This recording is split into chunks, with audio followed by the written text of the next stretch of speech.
Good evening students.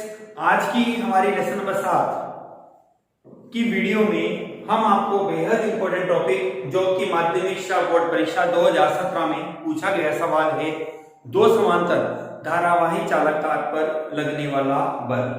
हमारा topic है दो समांतर धारावाही चालक तारों के मध्य चुंबकीय बल कैसा होगा, कितना होगा, किस तरह की प्रवृत्ति रखता है। स्टूडेंट्स, वीडियो को आगे बढ़ाने से पहले हम आगे कंटिन्यू आपसे कहते हैं कि इस लाइव वीडियो में आप कंटिन्यू बने रहिए, वीडियो को लास्ट तक जरूर देखिए, क्योंकि हर एक वीडियो में, इस लेसन में आपके पास हर एक टॉपिक में, हर एक पॉइंट में एक नई बात निकल के सामने आती है जो कि आपके लिए लेसन नंबर 7 के लिए काफी इंपॉर्टेंट होती है। और आप लगातार कमेंट भी करते रहिए ताकि हमें ये भी लगा रहे कि हाँ, आप ग्रुप में कंटिन्यू बने हुए हैं। ओके स्टूडेंट्स, चलिए हम हमारे इस वीडियो को आगे बढ़ाते हैं। जैसा कि सवाल में कहा गया है कि दो समांतर धारावाही तार। देखिए स्टूडेंट्स, यहां हमने माना दो समांतर तार आपके पास है जिसको हम नाम देते हैं, एक तार तो है AB और दूसरा तार अपने पास है PQ। ओके स्टूडेंट्स, एक तार आपके पास बनता है AB और दूसरा तार स्टूडेंट्स आपके पास है PQ। हमने इन दोनों तारों में धारा प्रवाह की है, लेकिन स्टूडेंट ध्यान दें, आपको इस सवाल में इसने ऐसा कुछ नहीं कहा कि धारा क्या दोनों तारों में एक ही दिशा में है या दोनों तारों में विपरीत दिशा में है। तो स्टूडेंट्स, मेरी बात को ध्यान से सुनिएगा, यदि आप इन दोनों धारावाही तारों में धारा एक ही दिशा में प्रवाहित करते हैं तो इनके मध्य आकर्षण बल कार्य करता है। अभी मैं इसको सिद्ध करके दिखाऊंगा कि सही आपको। पहले आप इसके चित्र को देखिए। हमने कहा दोनों तारों में धारा I1 और I2 समान दिशा में प्रवाहित होती है। स्टूडेंट्स, मैं आपको इसके बाद में जब अपनी डेरिवेशन पूरी होगी, मैं आपको जब यदि तार में धारा आप विपरीत दिशा में प्रवाहित करते हैं तो चुंबकीय बल की प्रवृत्ति किस प्रकार की होगी उसको भी अपने धारा ज्ञात करने के, चुंबकीय बल ज्ञात करने की दिशा या चुंबकीय क्षेत्र ज्ञात करने की दिशा के टेक्निक से आपको बताऊंगा कि आपको रटने की जरूरत नहीं है, आप चित्र के माध्यम से इसको आसानी से समझ सकते हैं। देखिए स्टूडेंट्स, सबसे पहले तो हमने कहा दो तार AB और PQ है। हमने कहा प्रत्येक तार की लंबाई अपने पास एक समान है, हमने मान लिया L है। दोनों तार एक दूसरे से D दूरी पर उपस्थित है, D दूरी पर। ओके स्टूडेंट्स, हमने कहा इस तार में I1 धारा प्रवाह की जाती है। ध्यान से सुनिएगा मेरी बात को। तो इस तार के चारों ओर चुंबकीय क्षेत्र उत्पन्न होता है। थोड़ी देर के लिए अपन मान लेते हैं कि इस तार के द्वारा चुंबकीय क्षेत्र बनता है B1। उस B1 चुंबकीय क्षेत्र में हमने तार PQ को रख दिया, मतलब कि ये तार PQ जो है वह B1 चुंबकीय क्षेत्र में रखा हुआ है। ठीक है स्टूडेंट्स, उसी प्रकार जब हमने PQ तार में धारा I2 प्रवाहित की है तो उसके बाईं ओर हमने मान लिया कि इसके द्वारा जो चुंबकीय क्षेत्र बनता है वो B2 है, जिसमें हमने तार AB को रखा है। इसका मतलब हो गया यह अपने पास B2 चुंबकीय क्षेत्र में है। ठीक है स्टूडेंट्स, चलिए इस चित्र को अपन थोड़ा कंप्लीट करने जाते हैं। थोड़ा कंप्लीट करने के लिए, जैसे कि ये तार PQ आपके पास दाहिनी ओर रखा हुआ है, तो मैंने थोड़ा सा रफ वर्क करके एक लूप बनाया जिसमें मैंने इस तार को रखा। देखिए ये धारा इस तरह से जाती हुई और इस तरह से आती है आपके पास अक्षर बनता है S। ठीक है, जैसा कि मैंने आपको अपनी वीडियो में बताया था, S को आप क्रॉस चिन्ह के द्वारा दर्शाते हैं। ठीक है, इसी प्रकार से P वाले क्षेत्र में आपने इस तार को रखा है, हमने इसको भी लूप में परिबद्ध कर दिया और ये धारा इस तरह से होती हुई आपके पास आती है। आपके पास यहां अक्षर बनता है N के रूप में। देखो दोनों लेग समान में, यहां दोनों पॉइंट एक डायरेक्शन में, तो इसमें बनेगा आपके पास डॉट का चिन्ह। ठीक है, ये आपने दिशा निकाल ली। अब आपका काम ये खत्म होता है, इनको हटा दीजिए आप। ये हमने इसको यहां से हटा दिया है। ठीक है, ये अब जैसा कि आपने देखा था ये N था, ये S था। आप जानते हैं कि चुंबक के दो ध्रुव होते हैं जिन्हें हम उत्तरी ध्रुव और दक्षिण ध्रुव कहते हैं, और असमान प्रकृति के जो ध्रुव होते हैं उनके मध्य आकर्षण बल कार्य करता है, इसलिए ये बल हो जाता है F1 और ये बल हो जाता है F2, जो कि आकर्षण प्रकृति को दर्शाता है। अब देखिए ये क्रॉस का चिन्ह है, मतलब कागज तल के लंबवत पीछे की ओर, इसको अपन ने नाम दिया कौन सा B1, और ये होगा आपके पास बाहर की ओर, जिसको अपन ने नाम दे दिया B2 के रूप में। ओके स्टूडेंट्स, चलिए अब हम इसके लिए डेरिवेशन आवश्यक सूत्र व्युत्पन्न करते हैं। तो हमने सर्वप्रथम कहा तार AB में धारा I1 प्रवाहित करने पर उत्पन्न चुंबकीय क्षेत्र हमने पढ़ा है B1 बराबर mu naught I1 upon 2 pi d आपके पास है दूरी, ठीक है। इसी प्रकार इसको अपने नंबर दे दिया समीकरण नंबर 1। इसी प्रकार आपके पास बनता है, इसी प्रकार PQ तार में धारा I2 प्रवाहित करने पर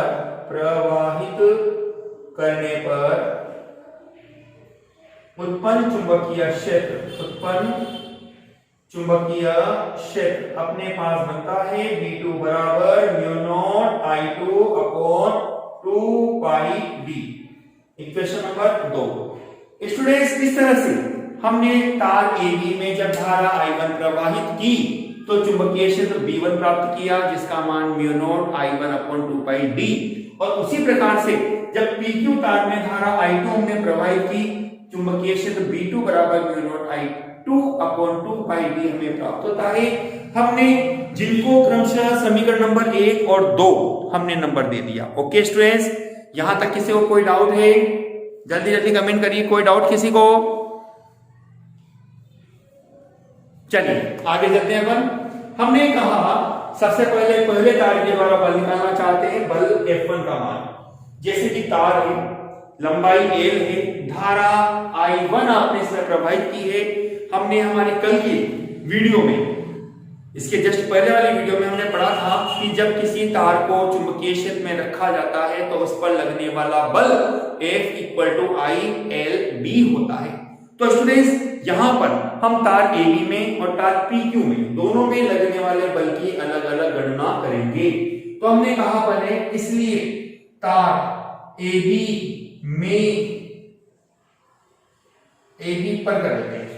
पर लगने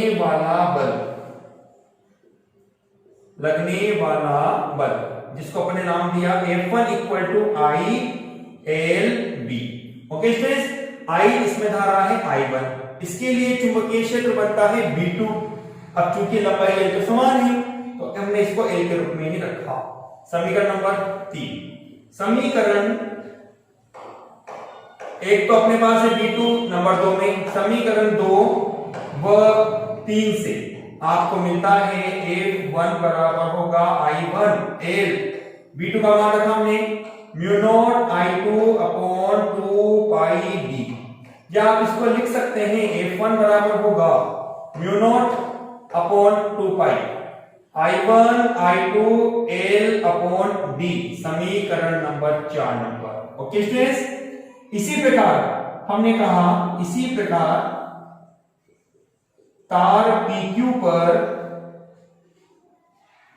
लगने वाला बल अपने को मिलेगा F2 बराबर I2 L और B1। Very good students. अब हम मान रखेंगे समीकरण B1 का मान है 1 से, समीकरण 1 से अपने को मिलेगा F2 बराबर I2 L, B1 का मान mu naught I1 upon 2 pi d। Okay, चलिए अपने पास बनता है F2 equal to mu naught upon 2 pi I1 I2 upon d into L, समीकरण नंबर 5। हम इनको ब्रैकेट में बंद करके कुछ विशेष बातें यहां दर्शाते हैं अपन। ये लीजिए साहब, ठीक है स्टूडेंट्स, हमारे पास समीकरण नंबर 4 और समीकरण नंबर 5 प्राप्त होती है, जो कि PQ और AB तार पर लगने वाले बल को प्रदर्शित करती है। चलिए स्टूडेंट्स, वीडियो को आगे बढ़ाते हैं। आप में से कोई पूछ रहा है कि सर इसको F1 और F2 इक्वेशन को आपने कैसे निकाला, दोबारा बता दीजिए। चलिए दोबारा देखिए आप। हमने कहा तार AB तार पर जो लगने वाला बल आपने बनाया है F1, इसका मान हमें निकालना है। हमने हमारी पहले की वीडियो में पढ़ा है F इक्वल टू होता है ILB। यदि इसकी जगह मेरे पास आवेश Q होता, ठीक है ना, तो मैं QVB काम में लेता इक्वेशन को, लेकिन चूंकि तार है, ठीक है, तो तार के लिए F इक्वल टू आपके पास बनेगा ILB के रूप में। तो हमने कहा F equal to ILB। I धारा, इसमें धारा I1 प्रवाहित है, तार की लंबाई L है और यह तार चुंबकीय क्षेत्र B2 में स्थित है, इसलिए हमने लिखा है B2। ओके, B2 का मान रखा समीकरण 2 से।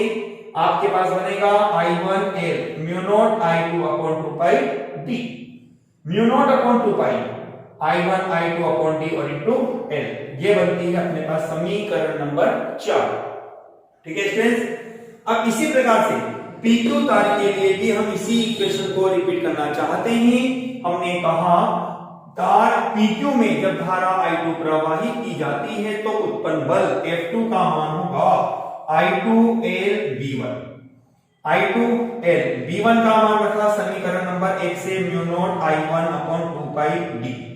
ठीक है, या F2 बराबर आपको बनेगा mu naught upon 2 pi I1 I2 upon D into L। Okay students, कोई डाउट यहां तक? किसी को कोई डाउट स्टूडेंट जल्दी से बताइए कमेंट बॉक्स में। किसी को कोई समस्या, किसी को कोई डाउट यहां तक? वेरी गुड, जल्दी से कमेंट करके बताइए। चलिए आगे बढ़ते हैं। हम आते हैं समीकरण 4 और 5 पर।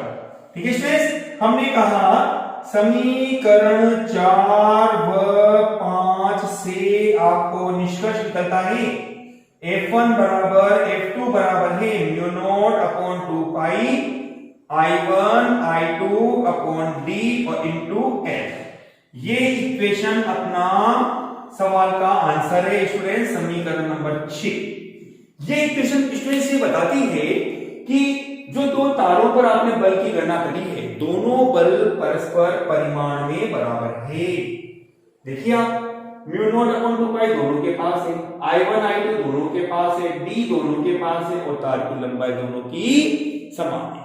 ओके, चलिए इसी इक्वेशन को मैं थोड़ा और आगे बढ़ाता हूं। मैंने यदि L का भाग दे देता हूं तो मेरे पास बनता है F1 अपॉन L या F2 अपॉन L बराबर होगा mu naught upon 2 pi I1 I2 upon D। ये इक्वेशन स्टूडेंट्स आपको प्राप्त होती है समीकरण नंबर 7। ठीक है, समीकरण 7 जो आपको प्राप्त हुई है, यह समीकरण प्रति एकांक लंबाई पर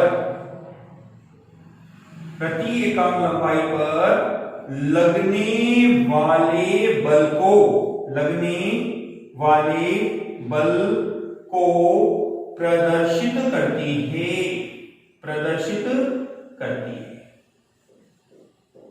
ओके स्टूडेंट्स, इस तरह से हमने अभी तक ये देखा, दो तार अपने पास है, दो तारों पर लगने वाले बल का मान परिमाण में बराबर है। ओके, अब मैं बहुत बेहद इंपॉर्टेंट चीज आपको बताने जा रहा हूं, ध्यान से सुनते रहिए। हमने पहले डिस्कस किया है कि दोनों तार में जब धारा समान दिशा में प्रवाहित होती है तो मैंने आपको स्पष्ट बताया है चित्र के माध्यम से, ओके, कि आपके द्वारा यहाँ जो बल बनता है वो आकर्षण प्रकृति का होगा। और मैंने आपको चुंबकीय बल, चुंबकीय क्षेत्र किस तरह से बनेगा, बहुत प्रॉब्लमेटिक होता है स्टूडेंट्स ये। यदि आपको जो ट्रिक मैंने बताई है उस ट्रिक के बेस पर आप जितने भी क्वेश्चनों को सॉल्व करते हैं बहुत आसानी से आपका क्वेश्चन सॉल्व होगा।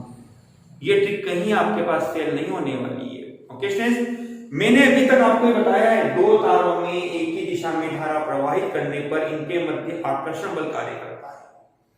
अभी थोड़ी देर बाद मैं आपको ये भी बताऊंगा कि यदि आपने धारा की दिशा विपरीत रखी होती, ठीक है ना, विपरीत मतलब विपरीत दिशा में रखी होती तो इनके मध्य बल प्रतिकर्षण बल बनेगा। हालांकि मैंने आपको आंसर बता रखा है अभी। लेकिन ये प्रतिकर्षण बल कैसे बनेगा, कारण क्या होगा, उसको भी मैं चित्र के द्वारा बताऊंगा। अभी तक यहां तक अपन ने इस टॉपिक को फिनिश किया जो अपना मेन उद्देश्य इस टॉपिक का था।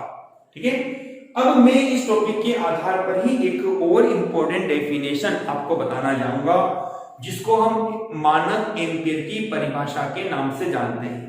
ये स्टूडेंट्स यदि आपसे विशेष तौर से माध्यमिक शिक्षा बोर्ड परीक्षा में अलग से पूछता है तो आपको जवाब देना है, अन्यथा आपका टॉपिक यहीं पर ही फिनिश हो जाता है। ओके स्टूडेंट्स, आपको कोई डाउट है तो आप जल्दी जल्दी पूछिए, कोई सा भी डाउट है आप पूछ सकते हैं यहाँ पे, जल्दी से कमेंट बॉक्स में आप कमेंट करके डालिए आपको क्या कौन सी चीज दोबारा आपको समझनी है। किसी को कोई डाउट है यहाँ पर? अच्छा नहीं, चलिए अपन आगे बढ़ते हैं। मैं इसको इरेज करता हूं, इसको मैं मिटा देता हूं स्टूडेंट्स। ठीक है, चलिए हम आते हैं मानक एम्पीयर की परिभाषा पर। अपना टॉपिक चल रहा है, टॉपिक अपना कंप्लीट है, ये ध्यान रखिएगा। यहां पर बल का मात्रक न्यूटन के रूप में बन रहा है, यहां बल का मात्रक आपके पास आता है न्यूटन प्रति मीटर के रूप में। ओके स्टूडेंट्स, चलिए अपन टॉपिक लेते हैं मानक एम्पीयर की परिभाषा। मानक एम्पीयर की परिभाषा। ओके, चलिए हमने समीकरण 7 का यहां उपयोग किया। समीकरण 7 से अपन आते हैं F अपॉन L अपन लिख सकते हैं equal to mu naught upon 2 pi I1 I2 upon D। Okay students, ये फॉर्मूला अपने पास यहां बना है जिसके आधार पर अभी अपन ने थोड़ी देर पहले इस फॉर्मूले को पढ़ा भी था। ठीक है, अब देखिए मैं यहाँ पे कुछ कंडीशन लेता हूं, क्योंकि अपन जानते हैं म्यू नॉट इक्वल टू होता है 4 पाई इंटू 10 की पावर -7। ठीक है, मैंने कहा D बराबर मेरे पास है 1 मीटर व I1 equal to I2 equal to 1 ampere. तो आपको मिलेगा स्टूडेंट्स F अपॉन L बराबर होगा 4 पाई इंटू 10 की पावर -7 अपॉन 2 पाई। वैल्यू 1 1 और 1, ये तो वैल्यू 1 हो जाएगी टोटल। आपको बनेगा म्यू नॉट की वैल्यू होगी 4 पाई इंटू 10 की पावर -7 अपॉन 2 पाई। तो F अपॉन L आपको बनेगा 2 इंटू 10 की घात -7 न्यूटन प्रति मीटर। ये स्टूडेंट्स आपके पास मानक एम्पीयर का नियम भी है। एम्पीयर की परिभाषा के आधार पर आप इस नियम को क्लास 11 में पढ़े भी हो, आपको जानकारी होगी। आपने 11th क्लास में एसआई पद्धति, इंटरनेशनल सिस्टम ऑफ यूनिट, अंतरराष्ट्रीय मात्रक पद्धति पढ़ी थी, जिनमें से मानक एम्पीयर एक परिभाषा के रूप में आपको प्राप्त होता है विद्युत धारा, जिसकी हम परिभाषा के रूप में लेते हैं एम्पीयर। जहां आपके पास यहाँ एम्पीयर की परिभाषा बनती है, आप इस एम्पीयर की परिभाषा को इस तरह से याद कर सकते हो कि 1 एम्पीयर विद्युत धारा वो धारा होती है जो निर्वात में 1 मीटर की लंबवत दूरी पर स्थित 1 मीटर की लंबवत दूरी पर स्थित 2 सीधे तथा लंबे समांतर धारावाही चालक तारों में प्रवाहित करने पर उनकी प्रति इकाई लंबाई पर 2 इंटू 10 की घात -7 न्यूटन प्रति मीटर का बल उत्पन्न करती है। मैं इसको लैंग्वेज के रूप में भी लिख देता हूं स्टूडेंट्स। 1 एम्पियर वह धारा होती है, 1 एम्पियर वह विद्युत धारा है जो 1 एम्पियर वह विद्युत धारा है जो निर्वात या वायु है ना, निर्वात या वायु में स्थित निर्वात या वायु में स्थित 1 मीटर की लंबवत दूरी पर, निर्वात या वायु में 1 मीटर की लंबवत स्थिति पर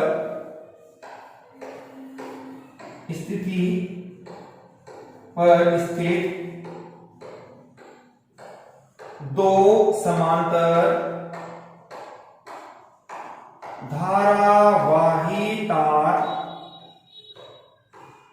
2 समांतर धारावाही तार में प्रवाहित करने पर प्रवाहित करने पर उनकी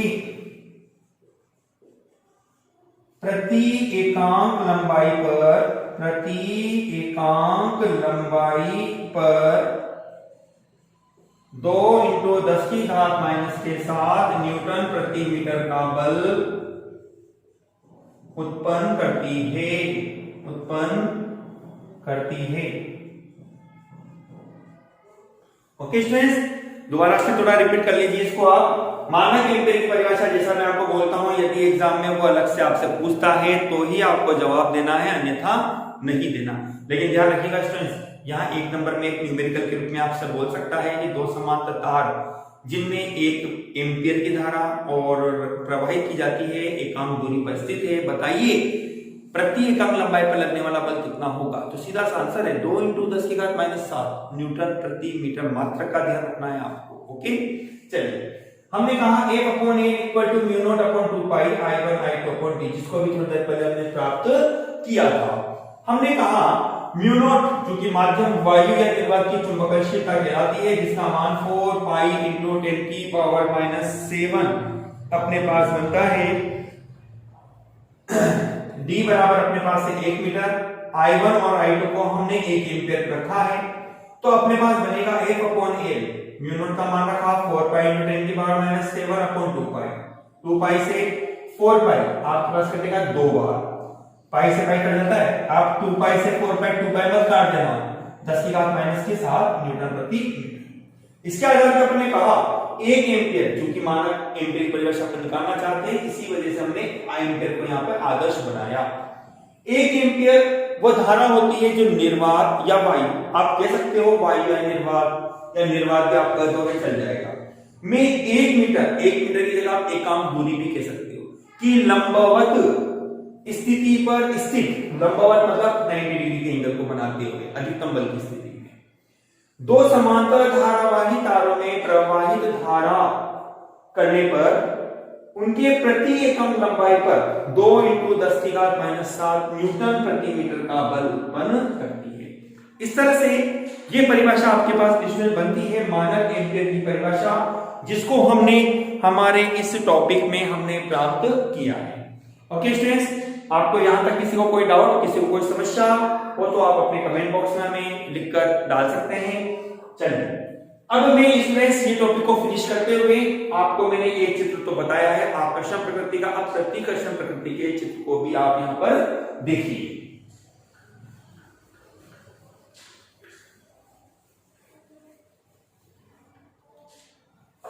देखिए स्टूडेंट्स, मैंने अब की बार इस चित्र में क्या किया, आपको वही 2 तार लिए अपने AB और PQ। हमने एक में तो धारा I1 ऊपर की ओर और दूसरे में धारा I2 को हमने प्रवाहित किया। ओके, सर्वप्रथम हम AB के लिए चुंबकीय क्षेत्र की दिशा ज्ञात करना चाहते हैं। जैसा कि मैंने तरीका आपको बताया, लूप बना लो आप, ये लो आपने लूप बना लिया। ये धारा इस तरह से होती हुई इस तरह से आती है, अक्षर आपके पास बनेगा S। ओके, S को बनाने के लिए आपने क्रॉस का चिन्ह लगाया। आप जानते हैं क्रॉस का चिन्ह पीछे की ओर जाता है। हमने इस तार पर B1 धारा, B1 चुंबकीय क्षेत्र को हमने यहां पर प्रदर्शित कर दिया। ठीक है स्टूडेंट्स, चलिए अब इसके लिए निकालते हैं PQ तार के लिए। तो हमने इस तरह से लूप बना दिया इसका भी, और ये धारा इस तरह से होती चलेगी। यहां अक्षर बनता है स्टूडेंट्स आपके पास S, सिमिलरिटी के रूप में दोनों एरो जैसे होने चाहिए यहाँ पे ना। चलिए देखो, यह इसके साथ है और यह इसके साथ, आप इसके साथ नहीं देखें, इसके साथ नहीं, क्योंकि ये धारा इसके द्वारा बन रहा है क्षेत्र, इसलिए इसके आधार पर देखना है आपको। ठीक है, आपके पास बनता है अक्षर S, मतलब कि क्रॉस का चिन्ह है आपके पास। इसके लिए भी चुंबकीय क्षेत्र की दिशा आपके पास होगी पीछे की ओर, अपने नाम दे दिया B2। ठीक है, चलिए अब देखो, मैंने आपको कहा बल को कैसे पहचानोगे। यहां पर आपके पास एक तरफ डॉट था, एक तरफ क्रॉस था, मतलब एक तो बता रहा है एस ध्रुव को, एक बता रहा है एन ध्रुव को, असमान ध्रुव हो गए, इसलिए आकर्षण बल था। यहां पर आपके पास दोनों ओर समान ध्रुव, मैं इसको मिटा देता हूं अब अपने इस ट्रिक को, दोनों ओर आपके पास समान ध्रुव है और आप बहुत अच्छी तरह से जानते हैं कि समान ध्रुवों के मध्य प्रतिकर्षण बल कार्य करता है, इसलिए यहां जो बल बनेगा ये तो हो गया बल F2 और ये बल हो जाता है आपके पास F1।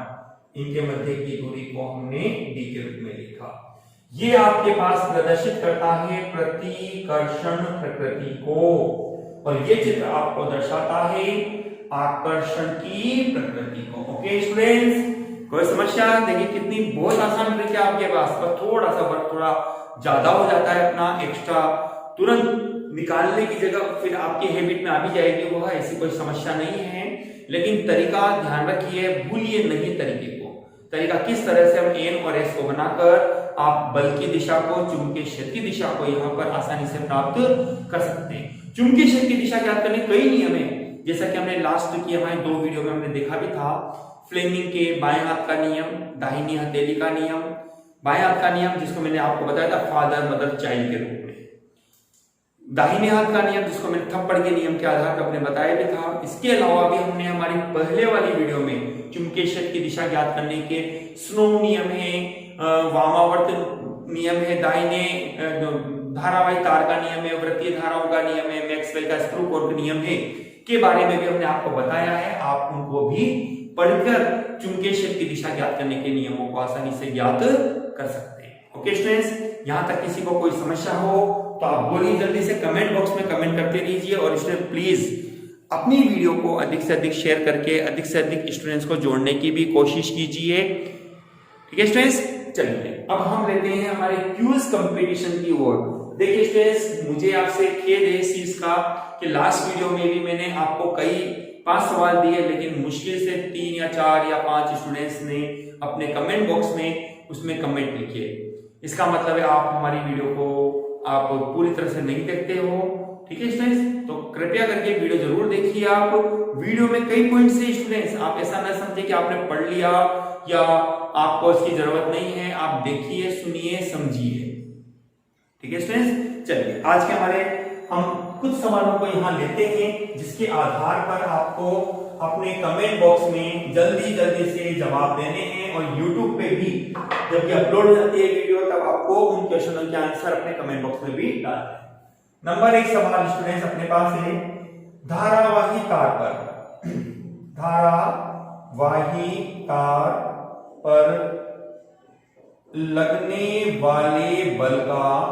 लगने वाले बल का सूत्र लिखिए। ओके, सवाल नंबर 2 है आपके पास, यदि 2 समांतर धारावाही तार में समान दिशा में धारा प्रवाहित की जाती है, समान दिशा में धारा प्रवाहित की जाती है तो बल की प्रकृति बताइए।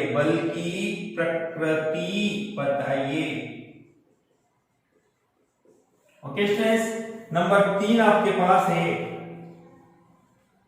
F/L का मात्रक लिखिए।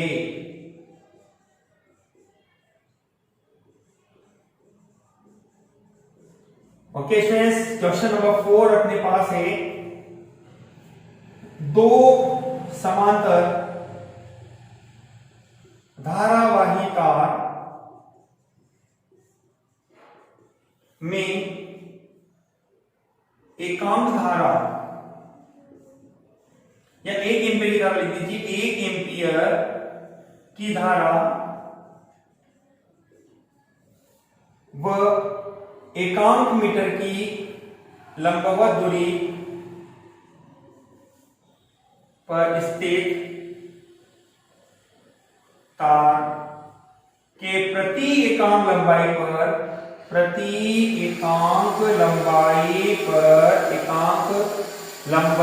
पर लगने वाले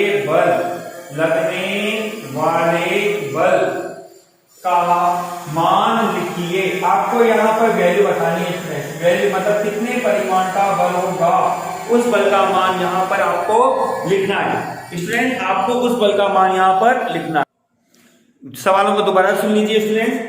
पहला सवाल आपके पास है, धारावाही तार पर लगने वाले बल का आपको सूत्र लिखना है। ठीक है। सवाल नंबर 2 है, यदि दो समांतर धारावाही तार में समान दिशा में धारा प्रवाहित की जाती है तो बल की प्रकृति बतानी है। सवाल नंबर 3 है, F/A का मात्रक आपको लिखना है। सवाल नंबर 4 आपके पास है, दो समांतर धारावाही तार में 1 एम्पीयर की धारा जो 1 मीटर की दूरी पर स्थित है। दोबारा सुनिए स्टूडेंट्स सवाल को।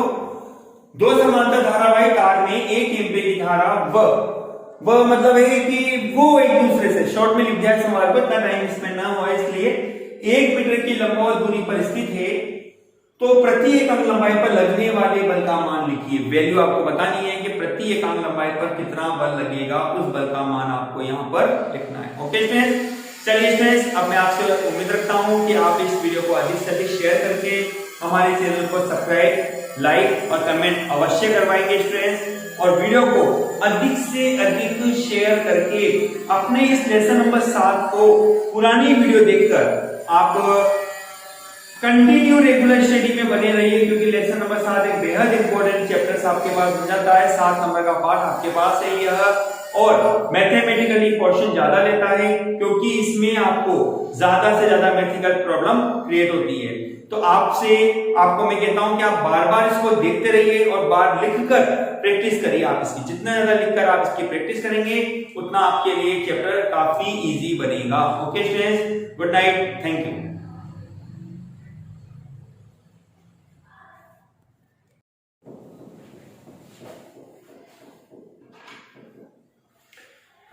गुड इवनिंग स्टूडेंट्स, आज की हमारी लेसन नंबर 7 की वीडियो में हम आपको बेहद इंपॉर्टेंट टॉपिक जो कि माध्यमिक शिक्षा बोर्ड परीक्षा 2017 में पूछा गया सवाल है, दो समांतर धारावाही चालक तार पर लगने वाला बल।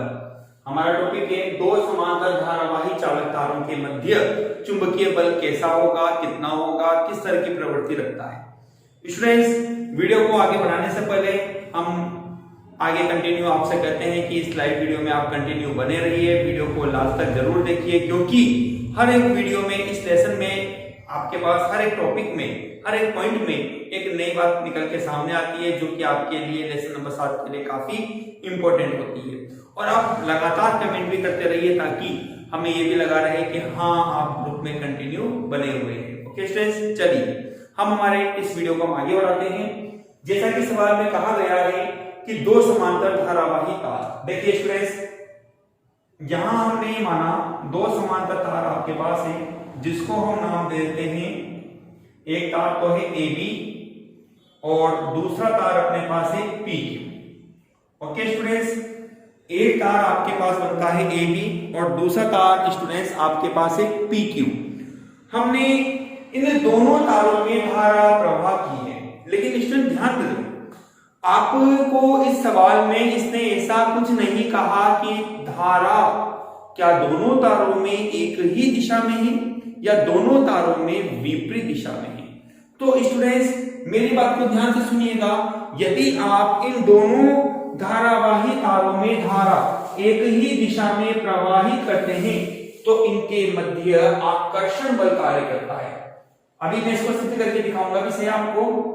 पहले आप इसके चित्र को देखिए। हमने कहा दोनों तारों में धारा I1 और I2 समान दिशा में प्रवाहित होती है। स्टूडेंट्स मैं आपको इसके बाद में जब अपनी डेरिवेशन पूरी होगी, मैं आपको जब यदि तार में धारा आप विपरीत दिशा में प्रवाहित करते हैं तो चुंबकीय बल की प्रवृत्ति किस प्रकार की होगी उसको भी अपने धारा ज्ञात करने के, चुंबकीय बल ज्ञात करने की दिशा या चुंबकीय क्षेत्र ज्ञात करने की दिशा के टेक्निक से आपको बताऊंगा कि आपको रटने की जरूरत नहीं है, आप चित्र के माध्यम से इसको आसानी से समझ सकते हैं। देखिए स्टूडेंट्स सबसे पहले तो हमने कहा दो तार AB और PQ है। हमने कहा प्रत्येक तार की लंबाई अपने पास एक समान है, हमने मान लिया L है। दोनों तार एक दूसरे से D दूरी पर उपस्थित है, D दूरी पर। ओके स्टूडेंट्स, हमने कहा इस तार में I1 धारा प्रवाह की जाती है, ध्यान से सुनिएगा मेरी बात को। तो इस तार के चारों ओर चुंबकीय क्षेत्र उत्पन्न होता है। थोड़ी देर के लिए अपन मान लेते हैं कि इस तार के द्वारा चुंबकीय क्षेत्र बनता है B1। उस B1 चुंबकीय क्षेत्र में हमने तार PQ को रख दिया, मतलब कि ये तार PQ जो है वह B1 चुंबकीय क्षेत्र में रखा हुआ है। ठीक है स्टूडेंट्स, उसी प्रकार जब हमने PQ तार में धारा I2 प्रवाहित की है तो उसके बाईं ओर हमने मान लिया कि इसके द्वारा जो चुंबकीय क्षेत्र बनता है वो B2 है, जिसमें हमने तार AB को रखा है। इसका मतलब हो गया यह अपने पास B2 चुंबकीय क्षेत्र में है। ठीक है स्टूडेंट्स, चलिए इस चित्र को अपन थोड़ा कंप्लीट करने जाते हैं। थोड़ा कंप्लीट करने के लिए जैसे कि ये तार PQ आपके पास दाहिनी ओर रखा हुआ है, तो मैंने थोड़ा सा रफ वर्क करके एक लूप बनाया जिसमें मैंने इस तार को रखा। देखिए ये धारा इस तरह से जाती हुई और इस तरह से आती है आपके पास अक्षर बनता है S। ठीक है, जैसा कि मैंने आपको अपनी वीडियो में बताया था, S को आप क्रॉस चिन्ह के द्वारा दर्शाते हैं। ठीक है, इसी प्रकार से P वाले क्षेत्र में आपने इस तार को रखा है, हमने इसको भी लूप में परिबद्ध कर दिया और ये धारा इस तरह से होती हुई आपके पास आती है। आपके पास यहां अक्षर बनता है N के रूप में। देखो दोनों लेग समान में, यहां दोनों पॉइंट एक डायरेक्शन में, तो इसमें बनेगा आपके पास डॉट का चिन्ह। ठीक है, ये आपने दिशा निकाल ली। अब आपका काम ये खत्म होता है, इनको हटा दीजिए आप। ये हमने इसको यहां से हटा दिया है।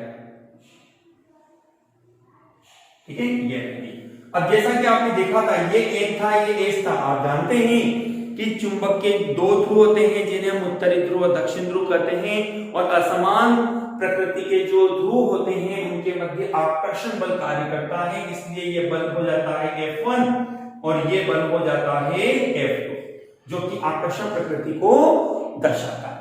अब देखिए ये क्रॉस का चिन्ह है, मतलब कागज तल के लंबवत पीछे की ओर, इसको अपन ने नाम दिया कौन सा, B1, और ये होगा आपके पास बाहर की ओर, जिसको अपन ने नाम दे दिया B2 के रूप में। ओके स्टूडेंट्स, चलिए अब हम इसके लिए डेरिवेशन आवश्यक सूत्र व्युत्पन्न करते हैं।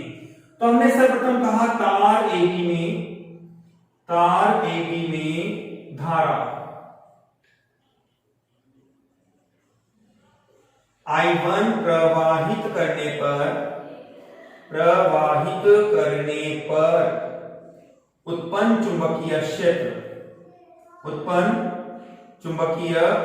हमने पढ़ा है B1 बराबर mu naught I1 upon 2 pi d आपके पास है दूरी। ठीक है, इसी प्रकार इसको अपने नंबर दे दिया समीकरण नंबर 1।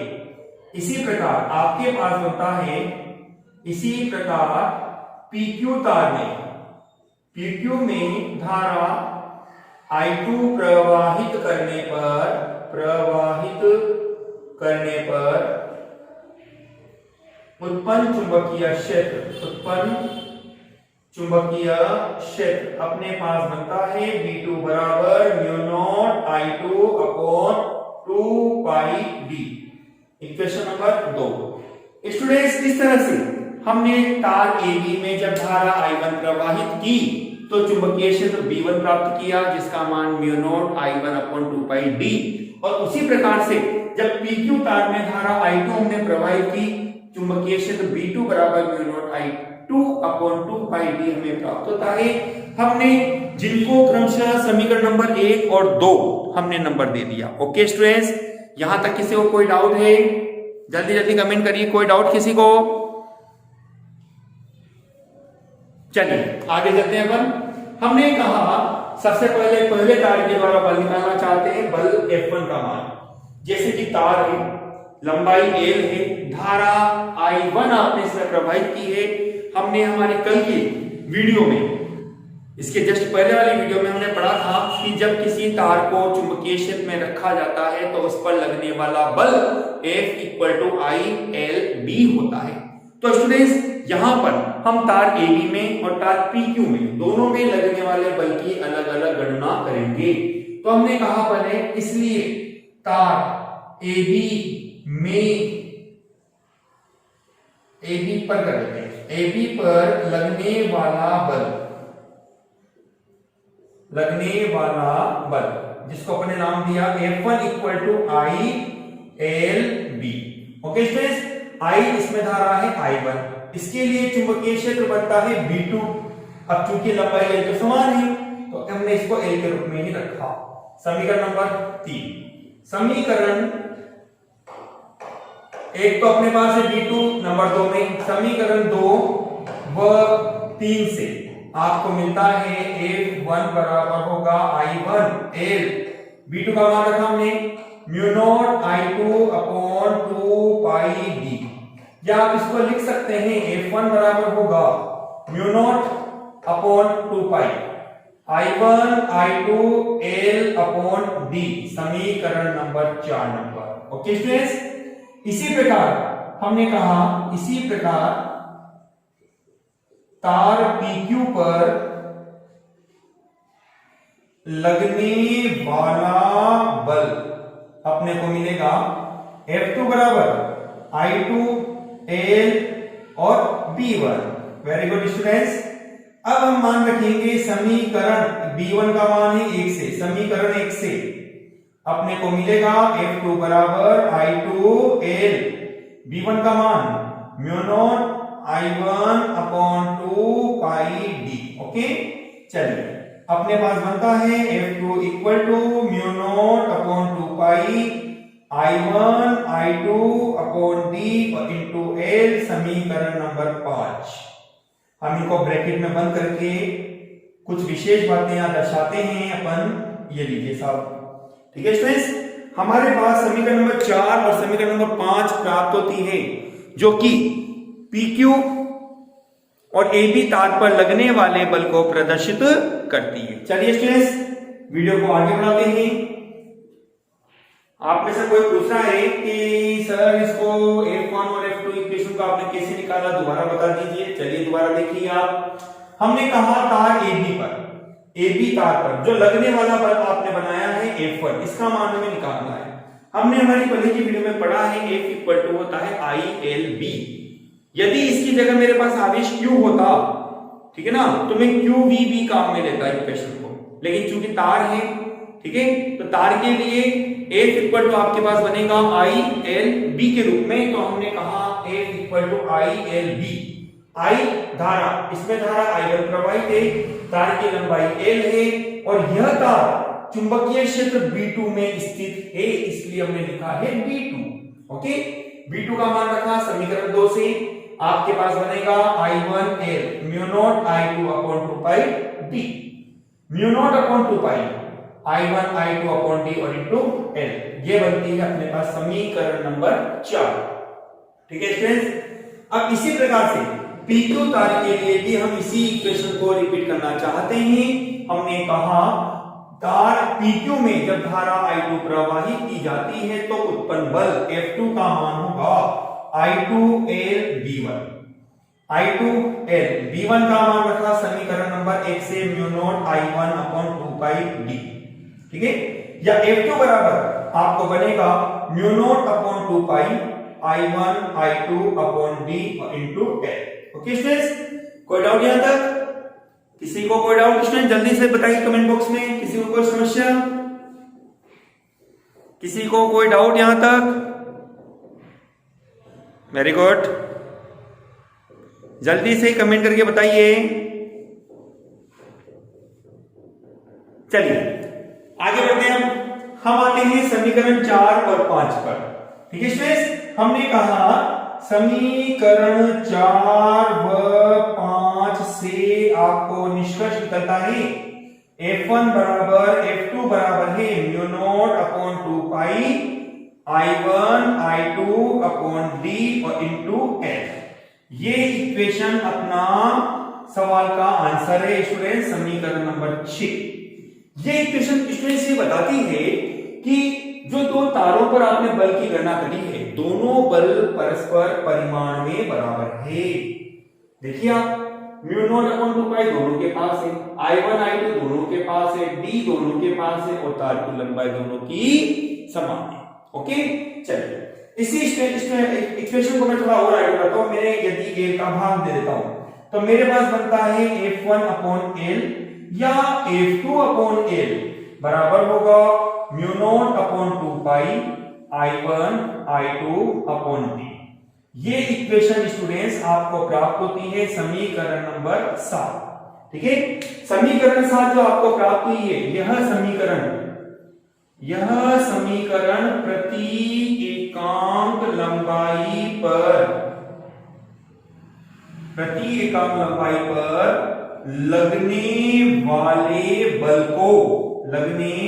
वाले बल को प्रदर्शित करती है। ओके स्टूडेंट्स, इस तरह से हमने अभी तक ये देखा, दो तार अपने पास है, दो तारों पर लगने वाले बल का मान परिमाण में बराबर है। ओके, अब मैं बहुत बेहद इंपॉर्टेंट चीज आपको बताने जा रहा हूं, ध्यान से सुनते रहिए। हमने पहले डिस्कस किया है कि दोनों तार में जब धारा समान दिशा में प्रवाहित होती है तो मैंने आपको स्पष्ट बताया है चित्र के माध्यम से, ओके, कि आपके द्वारा यहाँ जो बल बनता है वो आकर्षण प्रकृति का होगा। और मैंने आपको चुंबकीय क्षेत्र किस तरह से बनेगा, बहुत प्रॉब्लमेटिक होता है स्टूडेंट्स ये। यदि आपको जो ट्रिक मैंने बताई है उस ट्रिक के बेस पर आप जितने भी क्वेश्चनों को सॉल्व करते हैं बहुत आसानी से आपके क्वेश्चन सॉल्व होंगे। ये ट्रिक कहीं आपके पास फेल नहीं होने वाली है। ओके स्टूडेंट्स, मैंने अभी तक आपको बताया है दो तारों में एक ही दिशा में धारा प्रवाहित करने पर इनके मध्य आकर्षण बल कार्य करता है। अभी थोड़ी देर बाद मैं आपको ये भी बताऊंगा कि यदि आपने धारा की दिशा विपरीत रखी होती, ठीक है ना, विपरीत दिशा में रखी होती तो इनके मध्य बल प्रतिकर्षण बल बनेगा। हालांकि मैंने आपको आंसर बता रखा है अभी, लेकिन ये प्रतिकर्षण बल कैसे बनेगा, कारण क्या होगा, उसको भी मैं चित्र के द्वारा बताऊंगा। अभी तक यहां तक अपने इस टॉपिक को फिनिश किया जो अपना मेन उद्देश्य इस टॉपिक का था। ठीक है, अब मैं इस टॉपिक के आधार पर ही एक और इंपॉर्टेंट डेफिनेशन आपको बताना चाहूंगा जिसको हम मानक एम्पीयर की परिभाषा के नाम से जानते हैं। ये स्टूडेंट्स यदि आपसे विशेष तौर से माध्यमिक शिक्षा बोर्ड परीक्षा में अलग से पूछता है तो आपको जवाब देना है, अन्यथा आपका टॉपिक यहीं पर ही फिनिश हो जाता है। ओके स्टूडेंट्स, आपको कोई डाउट है तो आप जल्दी जल्दी पूछिए, कोई सा भी डाउट है आप पूछ सकते हैं यहाँ पे, जल्दी से कमेंट बॉक्स में आप कमेंट करके डालिए आपको क्या कौन सी चीज दोबारा आपको समझनी है। किसी को कोई डाउट है यहाँ पर? अच्छा नहीं, चलिए अपन आगे बढ़ते हैं। मैं इसको इरेज कर देता हूं, इसको मैं मिटा देता हूं स्टूडेंट्स। ठीक है, चलिए हम आते हैं मानक एम्पीयर की परिभाषा पर। अपना टॉपिक चल रहा है, टॉपिक अपना कंप्लीट है, ये ध्यान रखिएगा। यहां पर बल का मात्रक न्यूटन के रूप में बन रहा है, यहां बल का मात्रक आपके पास आता है न्यूटन प्रति मीटर के रूप में। ओके स्टूडेंट्स, चलिए अपना टॉपिक लेते हैं मानक एम्पीयर की परिभाषा। मानक एम्पीयर की परिभाषा। ओके, चलिए हमने समीकरण 7 का यहां उपयोग किया। समीकरण 7 से अपन आते हैं F अपॉन एल अपन लिख सकते हैं equal to mu naught upon 2 pi I1 I2 upon D. Okay students, ये फॉर्मूला अपने पास यहां बना है जिसके आधार पर अभी अपन ने थोड़ी देर पहले इस फॉर्मूले को पढ़ा भी था। ठीक है, अब देखिए मैं यहाँ पे कुछ कंडीशन लेता हूं, क्योंकि अपन जानते हैं म्यू नॉट इक्वल टू होता है 4 पाई इंटू 10 की पावर -7। ठीक है, मैंने कहा d बराबर मेरे पास है 1 मीटर व I1 equal to I2 equal to 1 ampere. तो आपको मिलेगा स्टूडेंट्स F अपॉन L बराबर होगा 4 पाई इंटू 10 की पावर -7 अपॉन 2 पाई। वैल्यू 1 1 और 1, ये तो वैल्यू 1 हो जाएगी टोटल। आपको बनेगा म्यू नॉट की वैल्यू होगी 4 पाई इंटू 10 की पावर -7 अपॉन 2 पाई। तो F अपॉन L आपको बनेगा 2 इंटू 10 की घात -7 न्यूटन प्रति मीटर। ये स्टूडेंट्स आपके पास मानक एम्पीयर का नियम भी है। एम्पीयर की परिभाषा के आधार पर आप इस नियम को क्लास 11 में पढ़े भी हो, आपको जानकारी होगी। आपने 11th क्लास में एसआई पद्धति, इंटरनेशनल सिस्टम ऑफ यूनिट, अंतरराष्ट्रीय मात्रक पद्धति पढ़ी थी, जिनमें से मानक एम्पीयर एक परिभाषा के रूप में आपको प्राप्त होता है विद्युत धारा, जिसकी हम परिभाषा के रूप में लेते हैं एम्पियर। जहां आपके पास यहाँ एम्पियर की परिभाषा बनती है, आप इस एम्पियर की परिभाषा को इस तरह से याद रख सकते हो कि 1 एम्पियर विद्युत धारा वो धारा होती है जो निर्वात में 1 मीटर की लंबवत दूरी पर स्थित 1 मीटर की लंबवत दूरी पर स्थित दो सीधे तथा लंबे समांतर धारावाही चालक तारों में प्रवाहित करने पर उनकी प्रति इकाई लंबाई पर 2 × 10⁻⁷ न्यूटन प्रति मीटर का बल उत्पन्न करती है। मैं इसको लैंग्वेज के रूप में भी लिख देता हूं स्टूडेंट्स। 1 एम्पियर वह धारा होती है, 1 एम्पियर वह विद्युत धारा है जो 1 एम्पियर वह विद्युत धारा है जो निर्वात या वायु है ना, निर्वात या वायु में स्थित निर्वात या वायु में स्थित 1 मीटर की लंबवत दूरी पर निर्वात या वायु में 1 मीटर की लंबवत स्थिति पर स्थित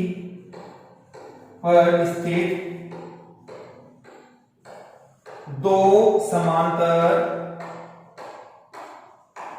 धारावाही तार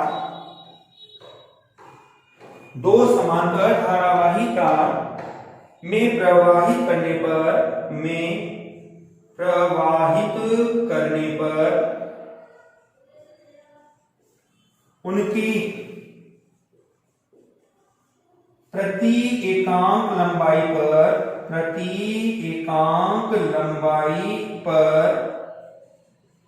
2 × 10⁻⁷ के साथ न्यूटन प्रति मीटर का बल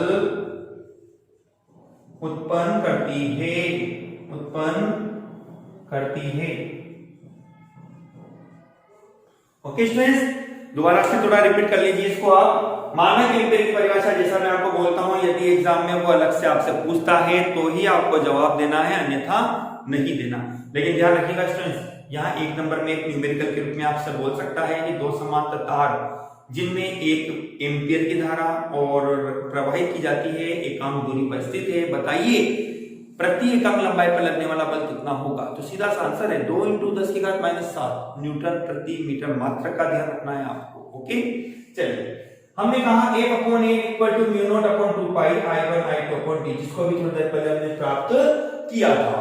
हमने कहा μ0 जो कि माध्यम वायु या निर्वात की चुंबकशीलता कहलाती है, जिसका मान 4π × 10⁻⁷ अपने पास बनता है। d बराबर अपने पास है 1 मीटर, I1 और I2 को हमने 1 एम्पियर रखा है, तो अपने पास बनेगा 1/L। μ0 का मान रखा 4π × 10⁻⁷/2π, 2π से 4π आपके पास कटेगा 2 बार, पाई से पाई कट जाता है, आप 2π से 4π 2π मत काट देना, 10⁻⁷ न्यूटन प्रति मीटर। इसके आधार पर हमने कहा 1 एम्पियर, जो कि मानक एम्पियर परिभाषा पर निकालना चाहते हैं, इसी वजह से हमने एम्पियर को यहाँ पर आदर्श बनाया। 1 एम्पियर वो धारा होती है जो निर्वात या वायु, आप कह सकते हो वायु या निर्वात भी आप कह दोगे चल जाएगा, में 1 मीटर की जगह आप एकांक दूरी भी कह सकते हो कि लंबवत स्थिति पर स्थित, लंबवत मतलब 90 डिग्री के एंगल को बनाते हुए अधिकतम बल की स्थिति में 2 समांतर धारावाही तारों में प्रवाहित धारा करने पर उनके प्रति एकम लंबाई पर 2 × 10⁻⁷ न्यूटन प्रति मीटर का बल उत्पन्न करती है। इस तरह से ये परिभाषा आपके पास इसमें बनती है, मानक एम्पियर की परिभाषा, जिसको हमने हमारे इस टॉपिक में हमने प्राप्त किया है। ओके स्टूडेंट्स, आपको यहां तक किसी को कोई डाउट, किसी को कोई समस्या हो तो आप अपने कमेंट बॉक्स में हमें लिखकर डाल सकते हैं। चलिए अब मैं स्टूडेंट्स ये टॉपिक को फिनिश करते हुए आपको मैंने एक चित्र तो बताया है आकर्षण प्रकृति का, अब प्रतिकर्षण प्रकृति के चित्र को भी आप यहां पर देखिए।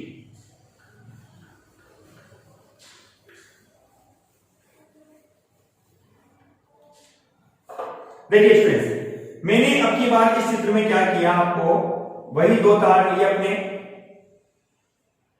ए बी और पी क्यू। हमने एक में तो धारा I1 ऊपर की ओर और दूसरे में धारा I2 को हमने प्रवाहित किया। ओके, सर्वप्रथम हम ए बी के लिए चुंबकीय क्षेत्र की दिशा ज्ञात करना चाहते हैं। जैसा कि मैंने तरीका आपको बताया, लूप बना लो आप, ये लो, आपने लूप बना लिया। ये धारा इस तरह से होती हुई इस तरह से आती है, अक्षर आपके पास बनेगा एस। ओके, एस को बनाने के लिए आपने क्रॉस का चिन्ह लगाया। आप जानते हैं क्रॉस का चिन्ह पीछे की ओर जाता है। हमने इस तार पर B1 धारा, B1 चुंबकीय क्षेत्र को हमने यहां पर प्रदर्शित कर दिया। ठीक है स्टूडेंट्स, चलिए अब इसके लिए निकालते हैं PQ तार के लिए। तो हमने इस तरह से लूप बना दिया इसका भी, और ये धारा इस तरह से होती चलेगी। यहां अक्षर बनता है स्टूडेंट्स आपके पास एस, सिमिलरिटी के रूप में दोनों एरो जैसे होने चाहिए यहां पे ना। चलिए देखो, यह इसके साथ है और यह इसके साथ। आप इसके साथ नहीं देखें इसको, इसके साथ नहीं, क्योंकि ये धारा इसके द्वारा बन रहा है क्षेत्र, इसलिए इसके आधार पर देखना है आपको। ठीक है, आपके पास बनता है अक्षर एस, मतलब कि क्रॉस का चिन्ह है आपके पास। इसके लिए भी चुंबकीय क्षेत्र की दिशा आपके पास होगी पीछे की ओर, अपने नाम दे दिया V2। ठीक है, चलिए अब देखो, मैंने आपको कहा बल को कैसे पहचानोगे। यहां पर आपके पास एक तरफ डॉट था, एक तरफ क्रॉस था, मतलब एक तो बता रहा है एस ध्रुव को, एक बता रहा है एन ध्रुव को। असमान ध्रुव हो गए, इसलिए आकर्षण बल था। यहां पर आपके पास दोनों ओर समान ध्रुव, मैं इसको मिटा देता हूं अब अपने इस ट्रिक को। दोनों ओर आपके पास समान ध्रुव है, और आप बहुत अच्छी तरह से जानते हैं कि समान ध्रुवों के मध्य प्रतिकर्षण बल कार्य करता है। इसलिए यहां जो बल बनेगा, ये तो हो गया बल F2 और ये बल हो जाता है आपके पास F1। इनके मध्य की दूरी को हमने d के रूप में लिखा। ये आपके पास प्रदर्शित करता है प्रतिकर्षण प्रकृति को, और ये चित्र आपको दर्शाता है आकर्षण की प्रकृति को। ओके स्टूडेंट्स, कोई समस्या? देखिए कितनी बहुत आसान ट्रिक है आपके पास, पर थोड़ा सा वर्क थोड़ा ज्यादा हो जाता है अपना एक्स्ट्रा, तुरंत निकालने की जगह फिर आपकी हैबिट में आ भी जाएगी वो, ऐसी कोई समस्या नहीं है। लेकिन तरीका ध्यान रखिए, भूलिए नहीं तरीके को। तरीका किस तरह से हम एन और एस को बनाकर आप बल की दिशा को, चुंबकीय क्षेत्र की दिशा को यहाँ पर आसानी से प्राप्त कर सकते हैं। चुंबकीय क्षेत्र की दिशा ज्ञात करने कई नियम है, जैसा कि हमने लास्ट की हमारे 2 वीडियो में हमने देखा भी था। फ्लेमिंग के बाएं हाथ का नियम, दाहिनी हथेली का नियम, बाएं हाथ का नियम जिसको मैंने आपको बताया था फादर मदर चाइल्ड के रूप में, दाहिने हाथ का नियम जिसको मैंने थप्पड़ के नियम के आधार पर अपने बताया भी था। इसके अलावा भी हमने हमारी पहले वाली वीडियो में चुंबकीय क्षेत्र की दिशा ज्ञात करने के स्नो नियम है, वामावर्त नियम है, दाहिने धारावाही तार का नियम है, वृत्तीय धाराओं का नियम है, मैक्सवेल का स्क्रू कोर्क नियम है के बारे में भी हमने आपको बताया है। आप उनको भी पढ़कर चुंबकीय क्षेत्र की दिशा ज्ञात करने के नियमों को आसानी से ज्ञात कर सकते हैं। ओके स्टूडेंट्स, यहां तक किसी को कोई समस्या हो तो आप बोलिए, जल्दी से कमेंट बॉक्स में कमेंट करते रहिए, और इसमें प्लीज अपनी वीडियो को अधिक से अधिक शेयर करके अधिक से अधिक स्टूडेंट्स को जोड़ने की भी कोशिश कीजिए। ठीक है स्टूडेंट्स, चलिए अब हम लेते हैं हमारे क्विज कंपटीशन की ओर। देखिए स्टूडेंट्स, मुझे आपसे खेद है इस चीज का कि लास्ट वीडियो में भी मैंने आपको 5 सवाल दिए, लेकिन मुश्किल से 3 या 4 या 5 स्टूडेंट्स ने अपने कमेंट बॉक्स में उसमें कमेंट लिखे। इसका मतलब है आप हमारी वीडियो को आप पूरी तरह से नहीं देखते हो। ठीक है स्टूडेंट्स, तो कृपया करके वीडियो जरूर देखिए। आप वीडियो में कई पॉइंट्स है स्टूडेंट्स, आप ऐसा ना समझे कि आपने पढ़ लिया या आपको इसकी जरूरत नहीं है। आप देखिए, सुनिए, समझिए।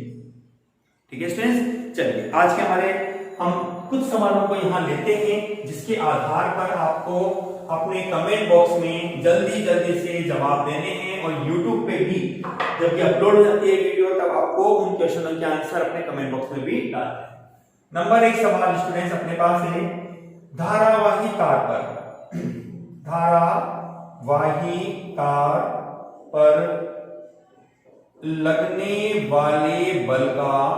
लगने वाले बल का सूत्र लिखिए। ओके, सवाल नंबर 2 है आपके पास, यदि 2 समांतर धारावाही तार में समान दिशा में धारा प्रवाहित की जाती है। समान दिशा में धारा प्रवाहित की जाती है तो बल की प्रकृति बताइए।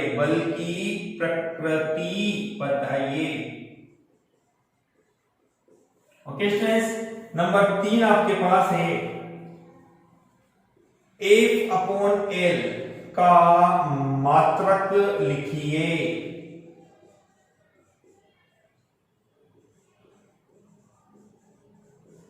ओके स्टूडेंट्स, क्वेश्चन नंबर 4 अपने पास है दो समांतर धारावाही तार में एकांक धारा या 1 एम्पीयर की धारा लिख दीजिए। 1 एम्पीयर की धारा व एकांक मीटर की लंबवत दूरी पर स्थित तार के प्रति एकांक लंबाई पर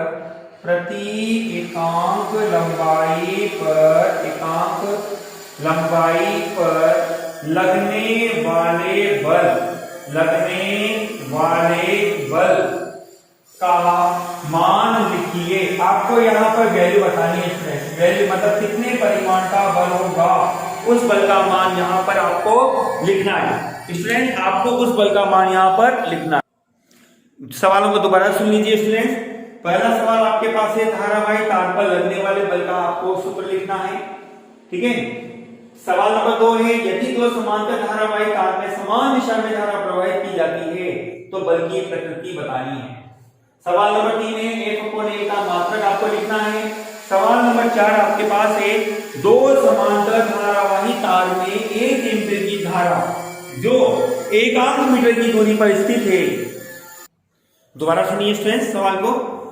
दो समांतर धारावाही तार में 1 एम्पीयर की धारा वह मतलब है कि वो एक दूसरे से, शॉर्ट में लिख दिया है सवाल को, इतना टाइम इसमें ना हुआ इसलिए 1 मीटर की लंबवत दूरी पर स्थित है तो प्रति एकांक लंबाई पर लगने वाले बल का मान लिखिए। वैल्यू आपको बतानी है कि प्रति एकांक लंबाई पर कितना बल लगेगा, उस बल का मान आपको यहाँ पर लिखना है। ओके स्टूडेंट्स, चलिए स्टूडेंट्स, अब मैं आपसे उम्मीद रखता हूँ कि आप इस वीडियो को अधिक से अधिक शेयर करके हमारे चैनल को सब्सक्राइब, लाइक और कमेंट अवश्य करवाएंगे स्टूडेंट्स। और वीडियो को अधिक से अधिक शेयर करके अपने इस लेसन नंबर 7 को पुरानी वीडियो देखकर आप कंटिन्यू रेगुलर स्टडी में बने रहिए, क्योंकि लेसन नंबर 7 एक बेहद इंपॉर्टेंट चैप्टर आपके पास बन जाता है। 7 नंबर का पार्ट आपके पास है यह, और मैथमेटिकली पोर्शन ज्यादा लेता है क्योंकि इसमें आपको ज्यादा से ज्यादा मैथमेटिकल प्रॉब्लम क्रिएट होती है। तो आपको मैं कहता हूं कि आप बार बार इसको देखते रहिए और बार लिखकर प्रैक्टिस करिए। आप इसकी जितना ज्यादा लिखकर आप इसकी प्रैक्टिस करेंगे उतना आपके लिए चैप्टर काफी इजी बनेगा। Okay students, good night, thank you.